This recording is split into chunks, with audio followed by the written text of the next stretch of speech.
you the Titanic never sank. What? So the owner of the boat, JP Morgan, actually had two boats. He had the Titanic and he had the Olympic. And the Olympic was a little bit older and a little bit more run down, and it was also in some accidents. Okay. So the theory is that JP Morgan sank the boat on purpose because he knew he would get a lot of money. What? He did it for the insurance money, right? But why sink the newly built Titanic when you could scratch off the paint, swap the names, and sink the Olympic instead? He just painted the word Titanic over the Olympic? It gets worse. Guess who was on that boat? Who? I know there's a lot of people on the boat. All of JP Morgan's business competitors. What? And not one of them made it out. Oh my god. But guess who wasn't on the boat? Who? JP Morgan. Was he supposed to be? He canceled minutes before it left. Because he knew it was gonna sink. And there was a guy named James Fenton, right, who survived and worked on the boat. And on his deathbed, his last words were, "The Titanic never sank. It was the Olympic."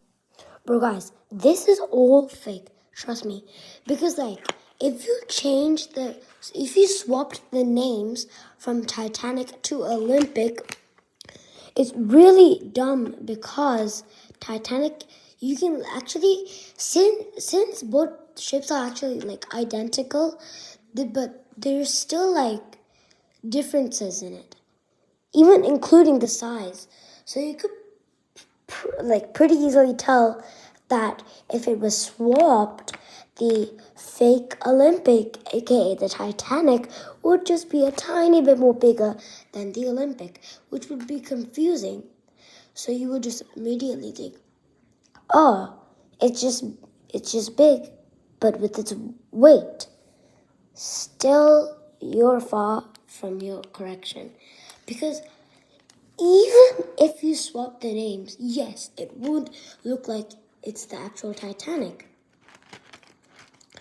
But in fact, it's actually because the Titanic's promenade deck where first class people walk on was actually it wasn't closed. It had little squared open windows in it. But in the Olympic, it was all opened, making it pretty easy to notice. And plus, JP Morgan, the thing is, JP Morgan did cancel in the last minute. But he would be actually doing something and something bad would happen. I'll tell you in the next part. The thing that's bad is, after the sinking, JP Morgan would actually lose insurance money, not get insurance money, because he just sank a whole ship. Are you dumb to think you would get more money? Bro, it's so stupid.